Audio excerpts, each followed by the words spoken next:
Nah, ini yang disebut dengan mustaqarrah. Mustaqar tadi di Quran surah ke-11 ayat ke-6. Ini yang disebut mustaudaah. Ya, menyebar, menyebar, menyebar, menyebar, menyebar. Di mana dia tersembunyi itu? Hanya Allah yang tahu. Makanya antum kan beraktivitas kan? Ada yang berdagang, ada yang kerja jadi karyawan, jadi gini, di pengusaha macam-macam untuk mendapatkan apa? Itu yang menyebar ini. Ya. Dan menariknya antum kan minta kepada Allah, ya kan? Bahkan setiap dalam sholat. Coba lihat, Isa aja tadi minta 4 kali. Masih ingat nggak? Ya, coba duduk di antara dua sujud itu. Ya, antum baca apa? Rabbighfirli wajburni war. Apa artinya warzuqni? Minta rizki tuh. Antum minta rizki, antum ke pusat minta tuh kepada Allah. Ya Allah, saya minta rizki, minta rizki. Warzuq itu minta rizki. Ada yang belum tahu. Ya 4 kali Isa warzuqni. Setelah Isa masih minta juga. Ya Allah, berikan saya rizki. Yang tadi apa dalam sholat? Warzuqni. Warzuq itu minta rizki. Antum minta ke pusat tuh, minta, ya Allah, minta. Soalnya Allah disebarkan. Ambil. Cuman persoalannya yang kurang lengkap, kita nggak belajar bagaimana cara ngambilnya. Nggak tahu infonya, ini nyebarnya kemana aja nih. Yang paling repot itu adalah orang bikin usaha duluan. Usaha ini. Memang akan dapat. Cuma karena kita nggak tahu cara menyebarnya, maka masanya lebih lambat cara mendapatinya. Dan itu nggak terukur. Nggak terukur dalam konteks apa? Dalam konteks memetakan aktivitas kita. Kadang-kadang, maaf, waktunya sholat masih sibuk nyari ini. Ya, jadi kita nggak bisa bagi kapan sholat, kapan baca Quran, kapan sedekah, kapan tilawah, kapan ngapalin Quran. Coba lihat Abu Bakar As-Siddiq radhiyallahu ta'ala anhu. Itu kan pedagang sukses, pebisnis sukses, hartanya banyak, tapi masih sempat sholat tahajud sampai khatam Quran. Masih sempat sehari punya program sedekah, sehari nengokin orang sakit, sehari bisa menyolatkan orang yang meninggal, sehari bisa nganterin orang ke alam kubur. Itu ketika Nabi tanya, siapa malam ini hari ini yang sempurna jamaahnya, ngacung semua. Siapa hari ini sudah sedekah, sebagian turun tangan, Abu Bakar masih angkat. Siapa hari ini yang sudah membaca Al-Quran, beliau angkat. Siapa hari ini yang nengok orang sakit, beliau angkat. Siapa yang hari ini sudah mengantar orang ke jenazah ke kuburan, beliau angkat. Semua ini katakan Nabi, beliau angkat tangan. Nah, pertanyaan saya itu bagaimana cara manage aktivitasnya? Karena beliau tahu kunci rezeki itu ada di sini. Kalau nyebarnya ke sini, maka beliau atur aktivitas ibadah saya ini yang ke sini, yang rezeki ini yang ini. Atur waktunya kapan mendapatkan yang ini, kapan dapat yang lain. Yang paling dahsyat ini nanti yang akan kita bahas.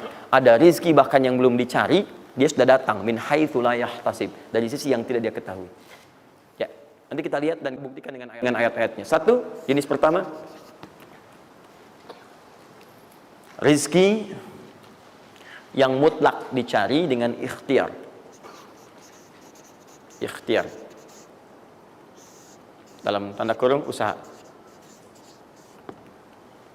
Dalilnya Quran surah 53 ayat 39. Quran surah 53 ayat 39. Ya, malam ini insya Allah saya buka pintu yang pertama adalah pintu ikhtiar.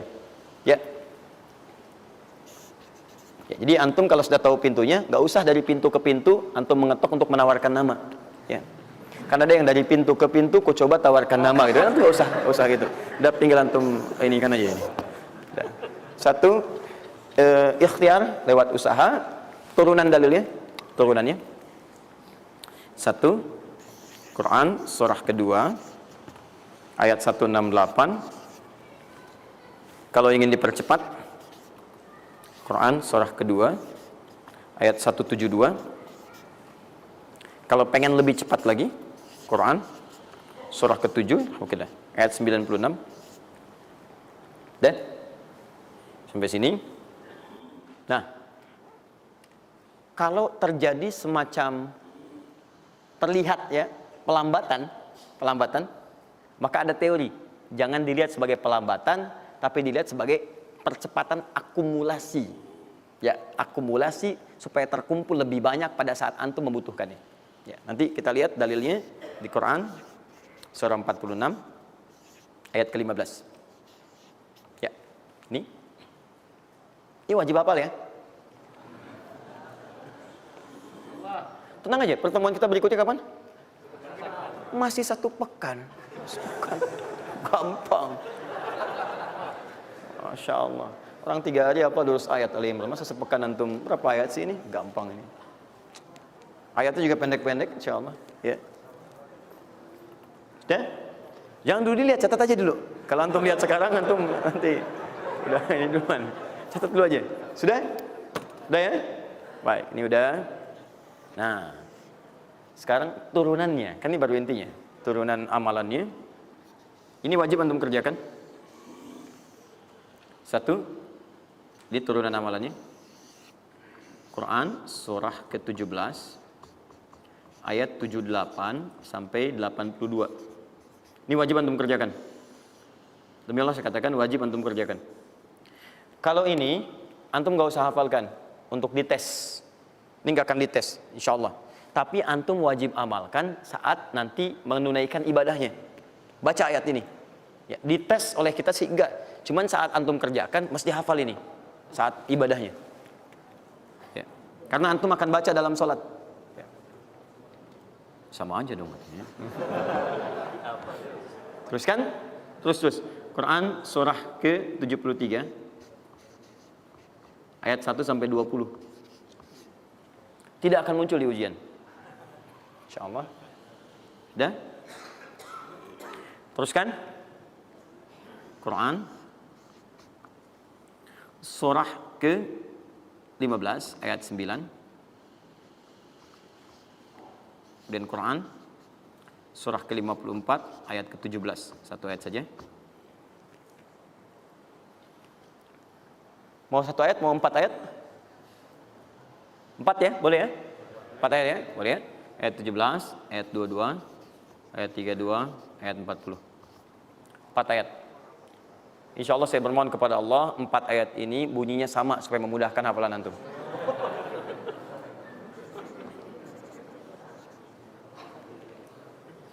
Lima. Sudah? Tahan.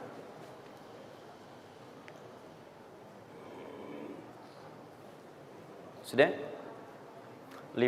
Amalkan yang Quran surah ke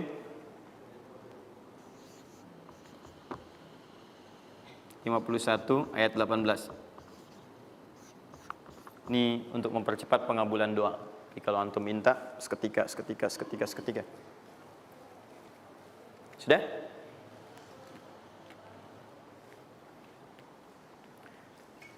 Mau saya kasih bonus gak? Enggak, bonus ini sifatnya spesial. Bahkan ketika antum mengerjakan, rezeki itu bisa datang. Dan saya langsung berikan contohnya. Tapi kalau ini saya tuliskan, wajib hafal. Siap ya? Karena ini tawarannya tinggi, ya. Pilih mana? Enggak saya kasih, antum cari sendiri, atau saya kasih, tapi wajib hafal. Boleh ya? Baik. Dan ini ayat pertama, mana panitia? Lihat ya, ingat baik-baik, ini ayat pertama yang akan menguji. Jadi password kunci pertama untuk masuk pekan depan, ayat yang ini. Quran, surah ketiga Ali Imran, ayat 35 sampai 39.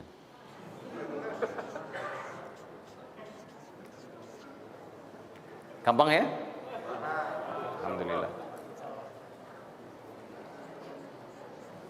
Yang akan diuji hanya ayat 37-nya, 38 dan 39-nya. Yang diujinya 37, 38 dan 39. Panitia boleh acak mau tanya yang mana dulu ya. Tapi itu ayat yang pertama, yang selanjutnya 3 ayat berikutnya bebas pilih. Sudah? Nah, ini bagian pertama. 1, rezeki yang didapatkan dengan ikhtiar. 2, rezeki yang didapatkan dengan bersyukur. 2, dengan syukur.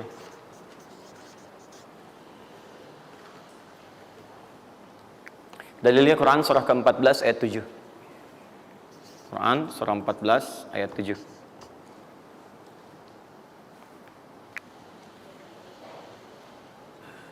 Yang saya kotaki itu yang dihafal ya.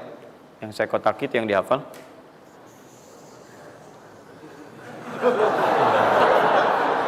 Ya. Enggak, ini inti ayatnya. Saya serius, ini inti. Ini harus ada. Ini, karena ini saya sering katakan ketika Anda menghafalkan, itu spirit ayatnya ada dalam jiwa kita. Kalau bisa udah otomatis gitu. Udah otomatis. Jadi begitu antum mengerjakan itu, antum ingat, dan ketika antum berniaga pun antum ingat. Jadi Kalau antum sedang misalnya usaha apa, ada sholat tuh, antum refleks sholat. Karena tahu dengan sholat itu rezeki bertambah bukan berkurang. Jelas ya? Nah, terus kan? Ini Quran surah 14 ayat 7. Saya naikkan ke atas ya. Turunannya. Quran surah ke-9 ayat 103. Saya urutkan berdasarkan amalan. Dan Quran surah 9 ayat ke-60.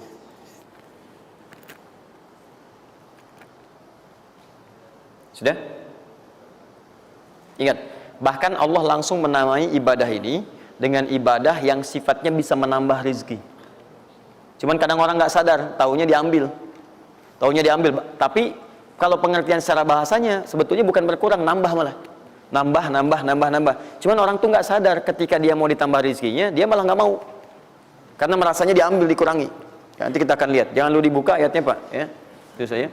Nah, tawaran saya yang kedua nih. Ya, ini kan tadi tawaran pertama. Mau nggak saya kasih bonus lagi? Nah, saya serius.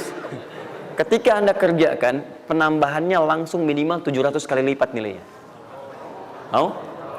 Alhamdulillah. Sama, ini 3, ini pun harus 3. Ya. Quran surah kedua ayat 261 sampai 263. Nah, ini saya kotakin.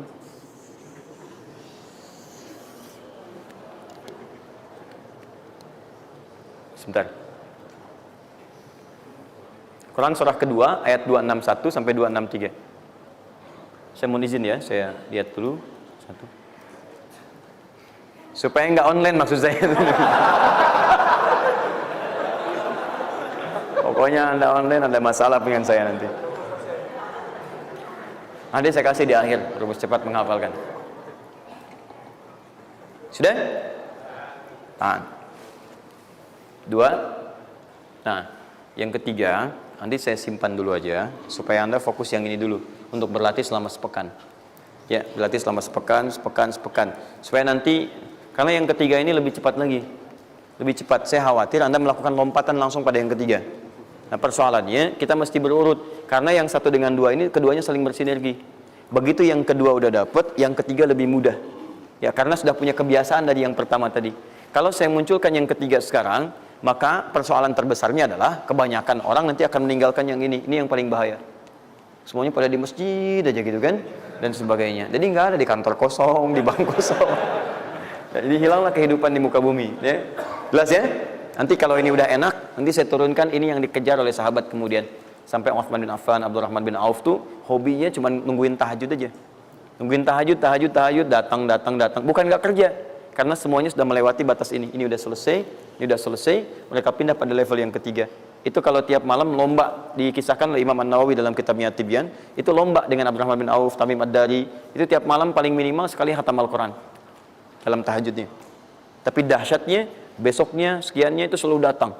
60, kalau kita sekarang 60 kontainer datang, isinya emas, perak, berlian, macam-macam. Ya, kebayanglah kalau ke PTM datang 60 kontainer isinya emas, perak. Makanya nggak ada yang dikasih lagi sekarang.